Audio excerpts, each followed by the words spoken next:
नमस्कार, आपका साथ हूं मैं राजीव शर्मा। बिहार की राजनीति में जाति की कितनी अहमियत है ये किसी से छिपा नहीं है। बिहार विधानसभा चुनाव 2025 के लिए एनडीए ने सोशल इंजीनियरिंग का पूरा ख्याल रखा है। बीजेपी की पहली लिस्ट में जातीय समीकरण की पूरी छाप दिखी। पार्टी ने समाज के हर वर्ग को ध्यान में रखते हुए परंपरागत वोट बैंक को ज्यादा तवज्जो दी। लिस्ट में ज्यादा टिकट सवर्णों को दिए, जबकि पिछड़ों और अति पिछड़ों वर्गों को भी साधने का पक्का इंतजाम किया गया। बिहार में राजपूत, भूमिहार, ब्राह्मण और काया से 4 पारंपरिक समुदाय सवर्ण समुदाय बीजेपी के स्थायी वोट बैंक है। वहीं बिहार विधानसभा चुनाव के लिए जेडीयू ने अपने हिस्से के सभी 101 सीटों पर कैंडिडेट उतार दिए।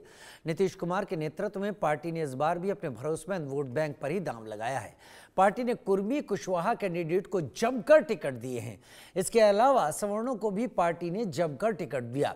इतना ही नहीं, एनडीए के पार्टनर चिराग पासवान भी पीछे नहीं रहे। उन्होंने भी सबसे ज्यादा अगड़ी जातियों पर भरोसा जताया है।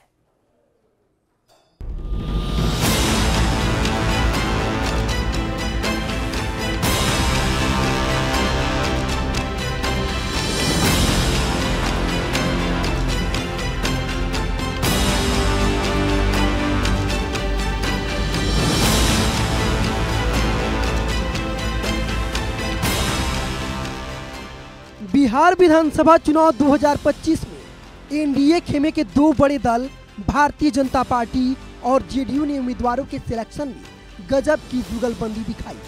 दोनों पार्टियों ने प्रत्याशियों के सिलेक्शन में जातीय समीकरण को साधने की भरसक कोशिश की है। वहीं चिराग पासवान ने अपनी लिस्ट में अगड़ी जातियों पर फोकस रखते हुए कई पुराने और भरोसेमंद चेहरों को दोबारा मौका दिया। एनडीए में हुए सीट शेयरिंग के तहत बीजेपी बिहार चुनाव में 101 सीटों पर कैंडिडेट उतारी है। बीजेपी के 71 उम्मीदवारों की पहली लिस्ट पर गौर करें तो बीजेपी ने बिहार के सवर्ण प्रत्याशियों को तवज्जो दी है। यूं कह सकते हैं कि बीजेपी ने अपने कोर वोट बैंक पर फोकस बनाए रखा है। बिहार में भूमिहार, राजपूत, ब्राह्मण, वैश्य और कायस्थ बीजेपी के कोर वोट बैंक माने जाते हैं। ये सभी जातियां बिहार में सवर्ण कैटेगरी में है। बीजेपी के 71 कैंडिडेट्स में 34 सवर्ण समाज से हैं। इसमें सबसे ज्यादा राजपूत 15, भूमिहार 11, ब्राह्मण 7, वैश्य 8 और कायस्थ समाज के 1 प्रत्याशी को टिकट दिया गया है। बिहार की मौजूदा राजनीति में ओबीसी और ईबीसी भी निर्णायक रोल निभाते हैं। बीजेपी की पहली लिस्ट में ओबीसी से 20 और ईबीसी से 11 उम्मीदवारों को टिकट दिए हैं। ओबीसी कैटेगरी में वैश्य समाज को सबसे ज्यादा 8 सीटें दी गई हैं। यादव और कुशवाहा समाज के 4-4 लोगों को प्रत्याशी बनाया गया है। कुर्मी समुदाय से भी बीजेपी ने 3 और दागी समुदाय से 1 प्रत्याशी को टिकट दिया है। वहीं एनडीए के खेमे के दूसरे बड़े घटक जेडीयू ने भी 101 सीटों पर प्रत्याशी उतारे हैं, जिसमें 57 उम्मीदवारों की पहली लिस्ट में लवकुश यानी पिछड़ा और अति पिछड़ा समाज को प्रायोरिटी में रखा गया है। जेडीयू ने सबसे ज्यादा 23 टिकट लवकुश समाज के उम्मीदवारों को दिया है। कुर्मी, कोयरी, धानुक, कुशवाहा समाज को नीतीश कुमार के कोर वोटर माने जाते हैं।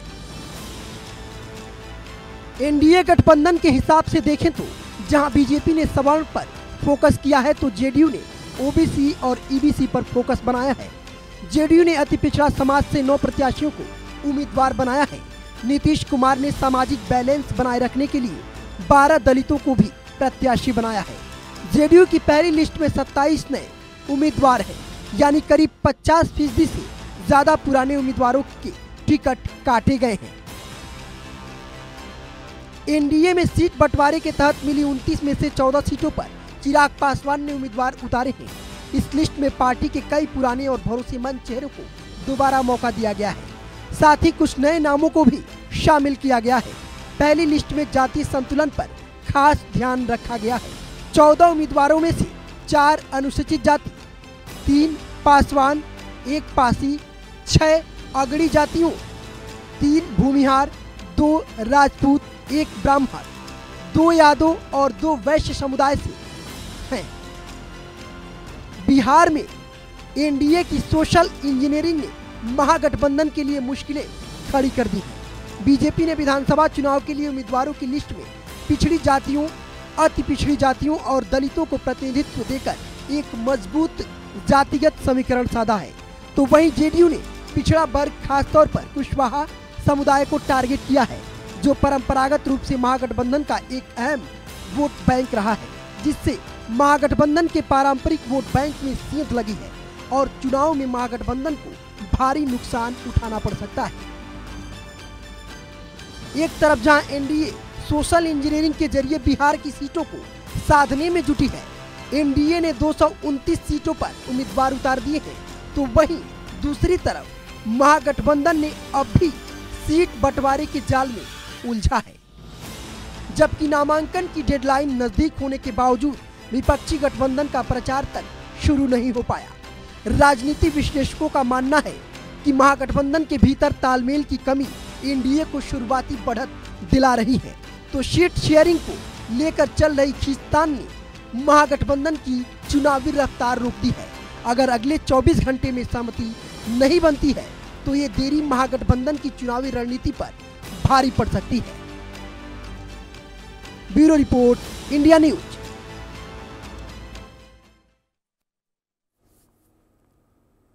समीकरणों को साधने की कोशिश बिहार में लगातार हो रही है। हम आपको बता देते हैं बीजेपी की लिस्ट में सवर्णों को तवज्जो दी गई है और क्यों दी गई है। बिहार चुनाव में बीजेपी ने 101 सीटों पर अपने कैंडिडेट उतार दिए, जितनी की बात तय हुई थी।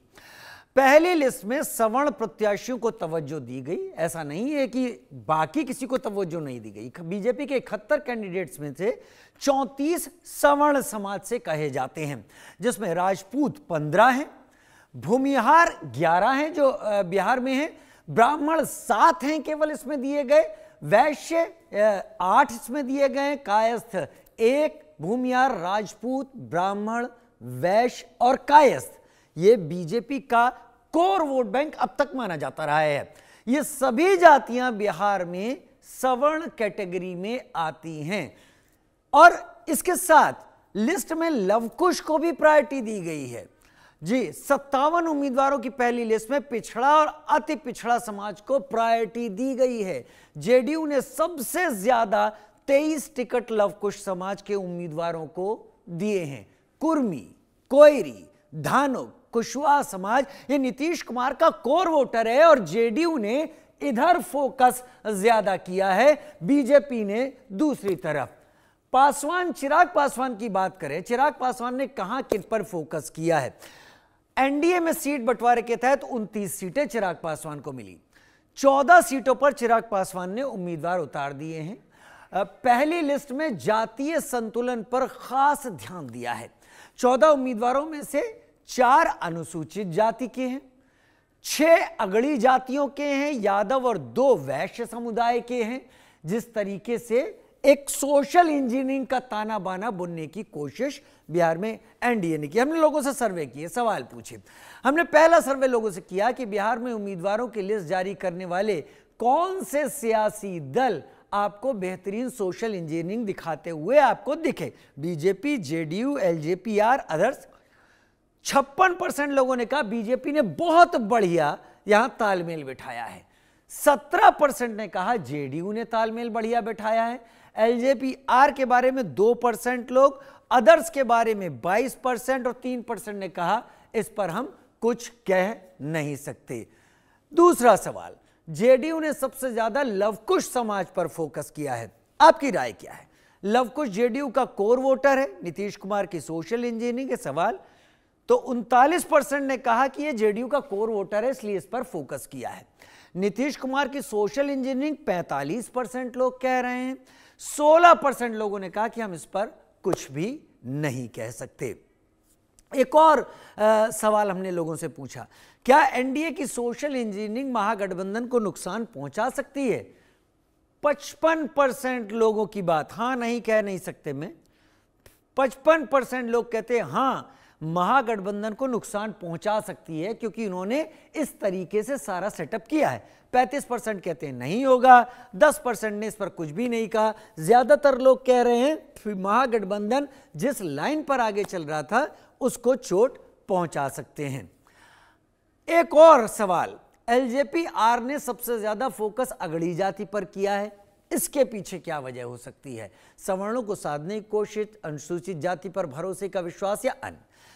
तो सवर्णों को साधने की कोशिश 16%, अनुसूचित जाति पर भरोसे का विश्वास 50% लोग कह रहे हैं, 24% अन्य पे जा रहे हैं, 10% ने कुछ नहीं कहा, 50% मानते हैं कि चिराग पासवान का विश्वास है कि अनुसूचित जाति उनके साथ है। पांचवां सवाल, बिहार में जातीय समीकरण को साधने में कौन सा सियासी दल कामयाब रहा है? RJD, JDU, BJP, LJP, Congress? तो आइए जानते हैं कि कौन इसमें रहा, कह नहीं सकते के साथ। तो क्या निकाला, क्या लोगों का जवाब यहां पर सामने आ रहा है वो भी दिखा देते हैं। आरजेडी ने 41% यहां पर कामयाबी हासिल की है, JDU 11%, BJP 31%, 2% LJP, Congress 7, others 4 और 4 कह नहीं सकते, यानी आगे पीछे आरजेडी और बीजेपी हैं। जेडीयू कहीं बीच में आती है जो जाति समीकरण को साधती हुई दिखाई देती है।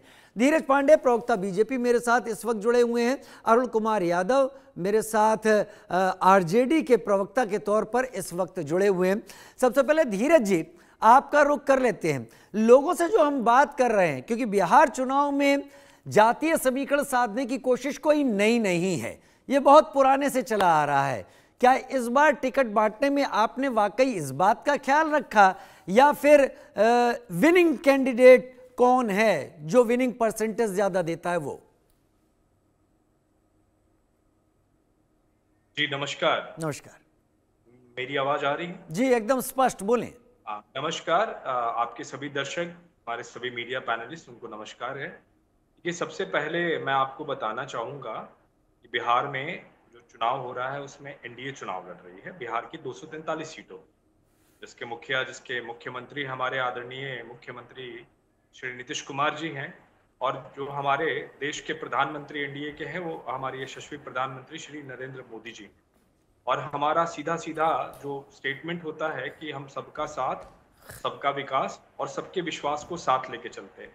अभी मैं आपका सर्वे देख रहा था और जो भी सवाल आपने लोगों से किए हैं, अभी एक आंकड़ों के तहत उसको आप प्रस्तुत कर रहे थे, हाँ ना, और 3-4 कैटेगरीज में थे। हमने देखा कि सभी कैटेगरीज में लोगों की जो पसंद है मोस्टली वो एनडीए की तरफ है।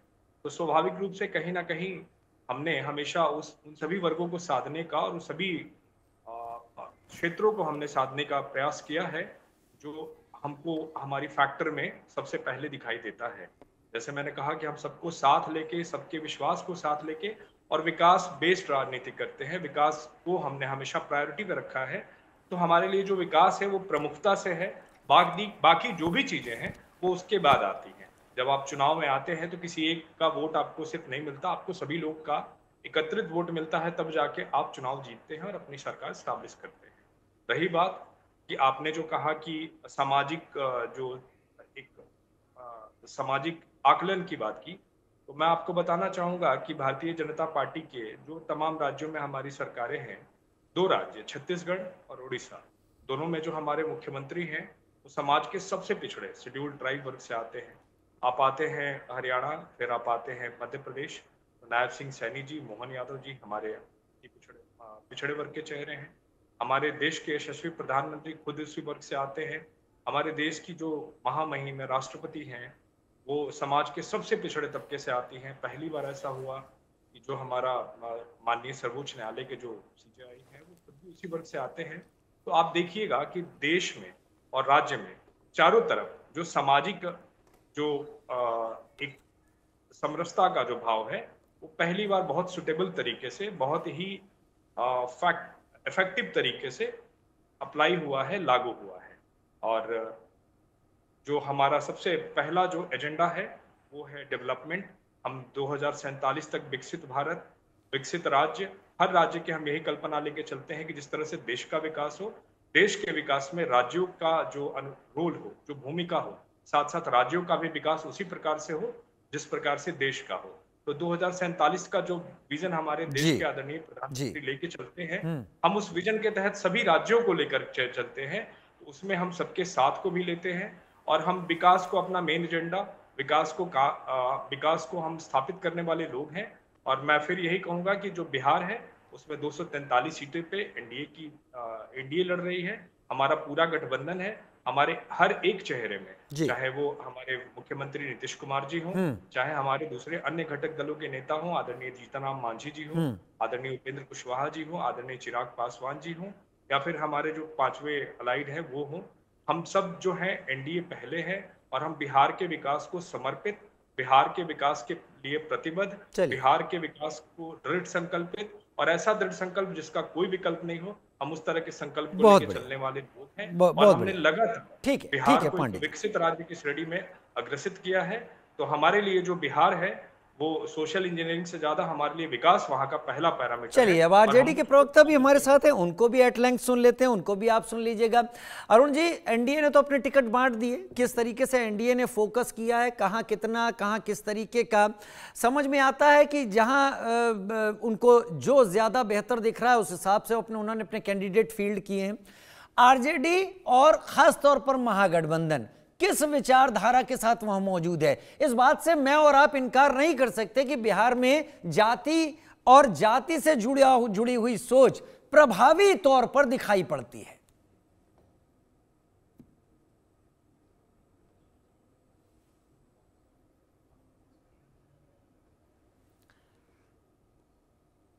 मैं उम्मीद कर रहा हूं कि बहुत जल्दी अरुण कुमार जी जुड़ेंगे, क्योंकि जैसे ही सवाल पूरा हुआ उसके बाद उनका नेटवर्क हमारे साथ नहीं रहा। अगर वो मेरे साथ जुड़ गए हो तो मेरा पीसीआर एक बार मुझे बता दें। हाँ, आ चुके हैं। अरुण जी, आपका जवाब। जी, सवाल करिए। मेरा सवाल वही है कि बिहार में महागठबंधन और आरजेडी अपने उम्मीदवारों की जो प्लेसिंग करने जा रहा है, अपने एनडीए के सारे आंकड़े हमने रखे, एनडीए ने कहां क्या किस तरीके से कितना शेयर किसको उस हिसाब से देखा है। आरजेडी और महागठबंधन कैंडिडेट्स फील्ड करने में, रखने में, उतारने में किस सोच के साथ आगे बढ़ रहे हैं? बिल्कुल, महागठबंधन सबका, हर जाति धर्म समुदाय के लोगों का ध्यान में रखते हुए मैदान में कैंडिडेट उतार रही है। आपको दिख जाएगा जब एक मुश्त हम लोगों की सूची जारी होगी तो उस सूची में हर वर्ग और हर जाति धर्म के उम्मीदवार दिखेंगे। जिसकी जितनी आबादी उसकी उतनी भागीदारी स्पष्ट दिखेगा। अभी भारतीय जनता पार्टी के प्रवक्ता साथी को हम सुन रहे थे, वो कह रहे थे सबका साथ सबका विकास, उस दृष्टिकोण से अब सबों को जो है हर जाति धर्म के लोगों को उम्मीदवार बनाया गया है। तो मैं बता दूं, हमारा मुल्क धर्मनिरपेक्ष देश है और आपको जब देखेंगे भारतीय जनता पार्टी के लिस्ट में एक भी मुस्लिम समाज के उम्मीदवार को टिकट नहीं दिया गया, मुस्लिम समाज को टिकट नहीं दिया गया, एक भी नहीं। तो ये कैसा है सबका साथ सबका विकास? और इनका इतिहास भी रहा है। सिर्फ ये लोग कहने में विश्वास रखते हैं, कथनी और करनी में धरती आसमान का अंतर है। और सिर्फ कह सकते हैं जेडीयू ने 4 अकलियत समाज के लोगों को उम्मीदवार बनाया है और आबादी को देखेंगे तो आप जानते ही हैं। इसलिए इनके कथनी करनी में बहुत बड़ा फर्क है। कहते कुछ हैं, करते कुछ हैं।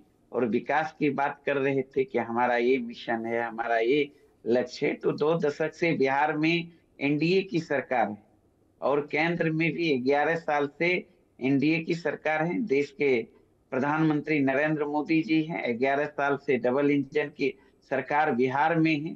तो आप देखिए डेवलपमेंट के मामले में नीति आयोग का रिपोर्ट क्या बता रहा है। एनसीआरबी के आंकड़े को अगर आप देखेंगे तो लॉ एंड ऑर्डर की स्थिति पूरी तरह ध्वस्त हो चुका है। 20 साल में 70,000 से अधिक हत्याएं हो चुकी, 35,000 से अधिक बलात्कार की घटना, 1 लाख से अधिक अपहरण की घटना, 3 लाख से अधिक चोरी की घटना। हाल में आया था जो रिपोर्ट 2023 का एनसीआरबी का, उत्तर प्रदेश के बाद अपराध के मामले में बिहार दूसरा स्थान पर है। और नीति आयोग इन्हीं का है, कोई राष्ट्रीय जनता दल का आयोग नहीं है। और उसको अगर देखेंगे हर मामले में बिहार अंतिम पैदान पर है। साक्षरता दर की बात कर लें, चाहे आप प्रत्येक व्यक्ति आय की बात कर लें, चाहे निवेश की बात कर लें, मतलब बिहार की ऐसी खस्ता हाल है कि प्रत्येक दिन 65 करोड़ रुपया कर्ज अदा करती है। हर व्यक्ति के ऊपर 30,000 से अधिक कर्ज है बिहार का। तो ये लोग सिर्फ कहते हैं बिहार को विशेष राज्य का दर्जा नहीं मिला, विशेष पैकेज नहीं मिला। प्रधानमंत्री जी ने कहा था बंद पड़ी चीनी मिल हम चालू करेंगे, उसी चीनी मिल का चाय पिएंगे। बिहार की जनता पूछ रही है 11 साल क्या एनडीए के में समीकरण कितना आपको नौकरी सही किया, लगते हैं? आपने कहा कि एनडीए ने मुस्लिम उम्मीदवार को टिकट नहीं दिया। मुस्लिम उम्मीदवार को या ओबीसी उम्मीदवार या सवर्ण उम्मीदवार, कुछ भी उम्मीदवार किसी भी कैटेगरी का हो, क्या विनिंग उम्मीदवार को टिकट देना जरूरी होता है या केवल इसलिए कि दिखाना है इसलिए हर सेक्शन को टिकट देना जरूरी होता है? क्या आप किसी सीट को केवल इसलिए टिकट देना चाहेंगे कि वहां पर वो उम्मीदवार विनिंग ना हो, लेकिन हमें बस उस सेगमेंट को प्रतिनिधित्व देना है? नहीं, मेरा कहने का ये था अर्थ, आप ये जब कहते हैं सबका साथ सबका विकास, तो राजनीति के रूप से अगर देखेंगे प्रतिनिधित्व देने की बात, चाहे केंद्र सरकार से लेकर आप बिहार में टिकट बंटवारे में पिछले लोकसभा की बात करेंगे तो भारतीय जनता पार्टी ने एक भी महिला को टिकट नहीं दिया, एक भी कुशवाहा समाज को टिकट नहीं दिया, एक भी मुस्लिम समाज के लोगों को टिकट नहीं दिया। और इस बार भी, अरे इतनी बड़ी आबादी है, भागीदारी तो होनी चाहिए ना राजनीतिक रूप से। जिस तरह से आप हर मंच पे कहते हैं सबका साथ सबका विकास, तो ये क्या दिखता है यार? नहीं, क्या अगर उन्हें दिखता ये लगता है कि हमारा हमारा फला कैंडिडेट महागठबंधन के कैंडिडेट को हरा देगा तो केवल दिखाने के लिए क्यों दे? धीरज पांडे जी, क्या धीरज पांडे जी, क्या केवल प्रतिनिधित्व देने के लिए कैंडिडेट दिया जाना चाहिए, या धीरज जी ये दिखाने के लिए कि समाज के हर वर्ग को हमें प्रतिनिधित्व देना है, चाहे उसमें विनिंग कैपेबिलिटी हो या ना हो? धीरज पांडे, देखिए, हमारे विद्वान प्रवक्ता, हमारे साथी प्रवक्ता अरुण जी अभी बहुत बड़ी बड़ी बातें कह गए। सर ये भी बता दीजिए कि आपका सीट बंटवारा कब तक होगा और कब तक घोषित करेंगे? नॉमिनेशन की डेट अब लास्ट रह गए हैं। दूसरी बात, ये कहते हैं कि हम सभी को साध के चलते हैं। इनका नेता प्रतिपक्ष विधान परिषद में देख लीजिए कौन है, इनका नेता प्रतिपक्ष विधानसभा में देख लीजिए कौन है, इनके पार्टी के लगातार 13वीं बार राष्ट्रीय अध्यक्ष कौन है देख लीजिए। ये सिर्फ एक परिवार तक सिमटे लोग हैं, एक परिवार के ही सभी लोग। आदरणीय लालू प्रसाद यादव जी राष्ट्रीय अध्यक्ष है, तेजस्वी यादव जी विधानसभा के नेता प्रतिपक्ष है, राबड़ी देवी जी जो हैं वो विधान परिषद में है, अब्दुल बारी सिद्दीकी साहब आउट ऑफ फ्रेम ही कर दिया इन्होंने, और ये हमको सिखा रहे हैं कि हमने इनको टिकट नहीं दिया, उनको टिकट नहीं दिया, किसी मुस्लिम समाज को टिकट नहीं दिया। इनके लिए मुस्लिम कौन है? इनके लिए मुस्लिम वही है जिनका कुछ दिन पहले तेजस्वी यादव जी एक खुले मंच से नारा लगा रहे थे कि शहाबुद्दीन जिंदाबाद, तस्लीमुद्दीन जिंदाबाद। वो शहाबुद्दीन जिन्होंने दिन दहाड़े चंदा बाबू के बेटों को तेजाब से नहला के मार दिया था, वो शहाबुद्दीन जिन्होंने एक पत्रकार राजेश रंजन यादव मैं फिर से कहूंगा जिसको दिन दहाड़े मार दिया था, उस पर इनकी पार्टी ने कुछ नहीं बोला था। वो शहाबुद्दीन जो जवाहरलाल नेहरू यूनिवर्सिटी के अध्यक्ष चंद्रशेखर जब आए सिवान में, उन्होंने अपनी राजनीति शुरू की, दिन दहाड़े गोलियों से भुनवा दिया। तो इनके लिए मुस्लिम मात्र वही है कि उनके बेटे को इन्होंने प्रत्याशी बना दिया। इनके लिए मेरे पास एक बड़ी अच्छी पंक्ति है, मैं सुनाना चाहूंगा कि चमन को सींचने में कुछ पत्तियां गिर गई होंगी, ये इल्जाम हम पर है चमन से बेवफाई का, और चमन को रौंद डाला जिन्होंने अपने पैरों तले, वो बातें कहते हैं चमन से रहनुमाई का। अभी ये बात कर रहे थे कि बिहार में ये है वो है। अरे सर, एनसीआरबी का डाटा कहां से मिलता है? आप सरकारों में एफआईआर होता था क्या? जो भी डीलिंग होती थी मुख्यमंत्री आवास से हो जाते थे, मुख्यमंत्री साहब करते थे, उनके साथ चलिए, मुझे लगता है कि ये उम्मीदवार और उम्मीदवारों का चयन ज्यादा वक्त तक नहीं रहेगा। महागठबंधन थोड़ा पीछे है, लेकिन महागठबंधन के भी उम्मीदवार सामने आ जाएंगे। आप दोनों ने समय निकाला, अरुण भाई आपका, धीरज भाई आपका बहुत धन्यवाद कि आप दोनों हमारे साथ जुड़े इस चर्चा में। छोटा सा ब्रेक ले रहे हैं, जल्द हाजिर होते हैं।